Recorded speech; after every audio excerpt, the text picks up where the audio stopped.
Hi, this is Anna Imagination with the Healing Garden, and welcome to the Lightworkers Union, Shifting Perspectives, my podcast. This is, for those of you who are new to my channel, I'm a philosopher, psychologist, sociologist. I have invented Triadic Healing and the Radical Global Healing Plan for World Peace. This is the space where I basically dive right in and I give instructions, platform announcements toward the Radical Global Healing Plan. We need like an awesome acronym, Radical Global Healing Plan. So it's RGHP. That's hiccup. Okay, so hiccup. There you go. So I want to talk today about the language. The language is the second real hot focus on this. The first one is learning how to learn. That is part one. The second one is the language. The language must be precise. Language does everything. Language defines our reality. And if you change the language, you change the reality. That's what gaslighting does. There are prejudice words, and there are shrinking words, and there are growing words. When you use a prejudice word, there's also projection words. That's the other one. Or attacking words.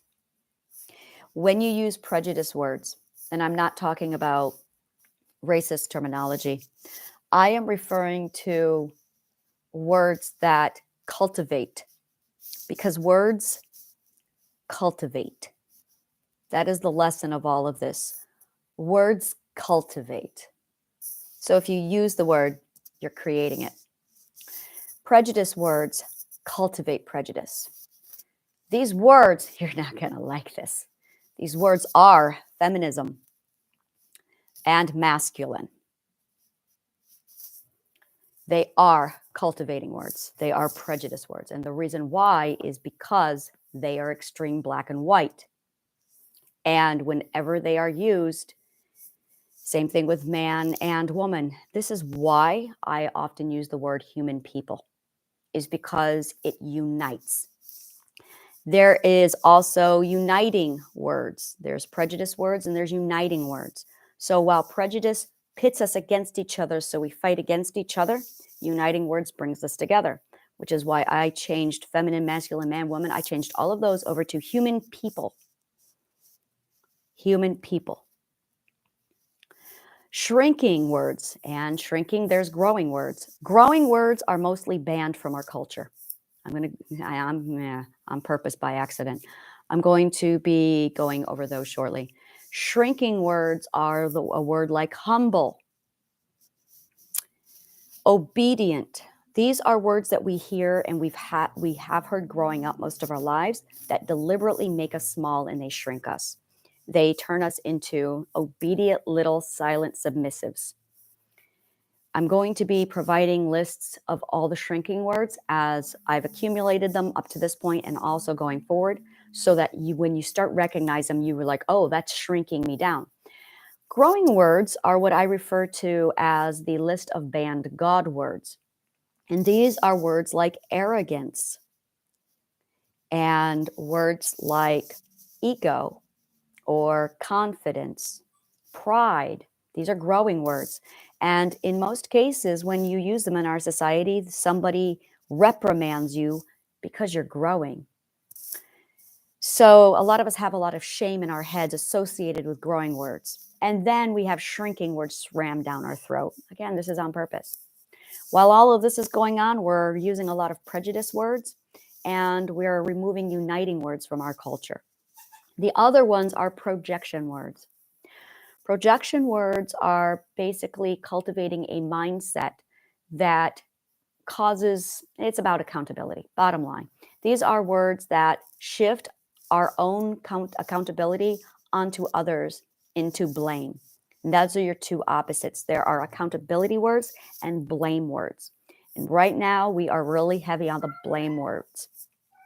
So once you understand how all these words fit into these 6 categories, you start to see how much our culture is very much defined by these 6 categories of words, and they are really prevalent. Because words cultivate, it shapes our culture. So becoming mindful of all of these different categories and being mindful about how they are used does a lot to alter all of this. It's one of the things that I've put with my family, where I've watched them, I've taught them, and I've watched the entire culture within my household change. And then I provide these words over to my case studies and my community and my network, and I'm watching it change their lives. Simple as just literally changing some words. There's a lot of words, and it's very, once you start hearing it and getting used to them, it will really solidify. That being said, and I'm going to say this a lot, the perspectives are not a hierarchy. One of the big things that I'm going to be pushing is, if you guys do speak to other people to educate them about the perspectives, it is important that you understand it is not a pecking order. It is not a hierarchy. It is over there, not up and down. In fact, up and down are prejudice words. Up and down implies that you are higher up or you are down there on the totem pole. That is exactly, that's a prejudice word. And as a result, it forces us to think in terms of comparison. Prejudice words are comparison words. And it is literally designed to create violence and fighting and competition and hierarchy. It becomes a black and white civil war or a divide because we're suddenly fighting. As soon as you say man, woman, or feminine, masculine, or up or down, in the sense of hierarchy, you are putting words out there that are turning people against each other. And that becomes the primary focus. Because it shifts the focus from what it is we're talking about over to the prejudice words, it changes everything. So I'm going to provide these 6 categories of types of words. And once you become mindful of the words, it's literally, it changes the culture, because words literally cultivate. Now, if you are a second perspective, witchcraft, and or spirituality, if that is your jam, this is spell work. You know what that means. That's all I've got to say. You must be mindful of how strong words cultivate. Really, it's vital. Now, one of the other really big disconnects is the language, in addition to those 6 categories. I'm going to use English as an example, specifically American English. I have a lot of Brit friends, and I've studied the King's English, so I am proud to say that I am bilingual in English, which actually means a lot. There are 12 variations of American English, and there are 12 variations of French, and 12 variations of the King's English, and 12 variations of Swahili, and 12 variations, the list can go on. When you understand that we are speaking with a unique language within our own culture, within our own language, it's going to change everything. So when I say witchcraft, the other 11 perspectives are going to imagine that it's one thing. It actually means this over here. Witchcraft is synonymous, and it is, witchcraft is synonymous with the Holy Spirit.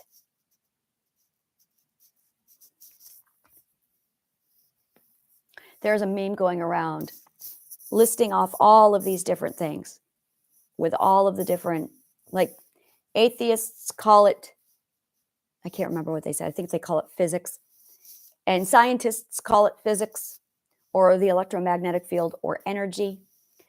And Christians call it the Holy Spirit. And at the end, it said, we're all arguing over what it's called, but none of us are denying that it's real.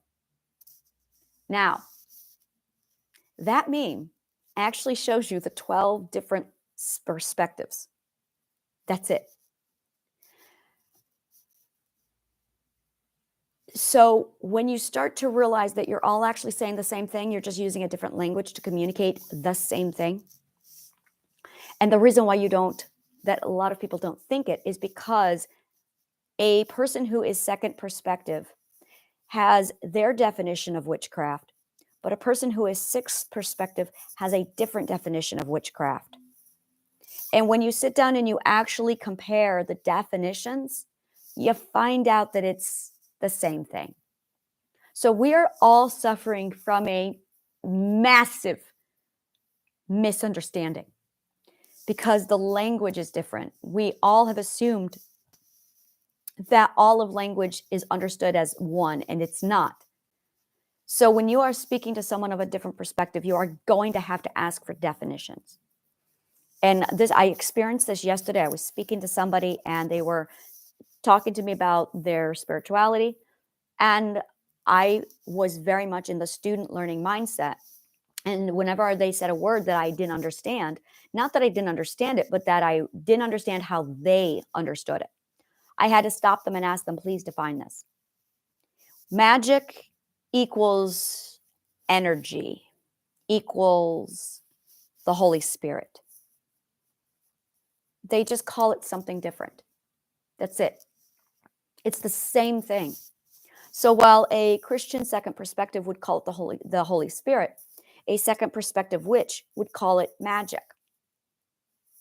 And I'm a 12th perspective, and I refer to it as the energy. And now that I'm understanding, there's just a communication gap. So I am in the process of learning all 12 perspective languages and then translating a lot, which means we all have to slow down, abandon prejudice, and open our minds. So this is going to be a huge part of this, is understanding the language.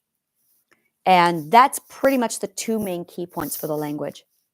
I have also had to invent a lot of language for the 12 perspectives because perspective psychology did not exist. So it did, but we lost that language. So I also have Learn the Lingo, and that is breaking it down also where there's perspective language and the terminology. And then there is the word cultivation language. And then there's understanding that there is that communication gap. Individually, the 12 variations of whatever language is yours. So even though it's English, it's not. It's different. And I will be breaking that down so you can learn each other's language. In the meantime, the best thing is just learn, open mind, and when in doubt, not even when in doubt. If you feel prejudice or anger or upset, that's the first clue that we need to stop and ask questions. So that's where we're going with that. And we're back to the ask questions. If you don't understand something, ask questions. We all have a severe fear of the unknown. I'm going to be going over the fears next and breaking down what fears we can expect, the core fears that we all have, what they are defined, and how we can start addressing them, because fear is a major part of this. So we're going to start knocking out fears next. Thank you so much, and may the kindest of words always find you. The link for all of this direction, my directional, you are here when you want to go here, is all down in the My Link tree below. Thank you so much, and may the kindest of words always find you.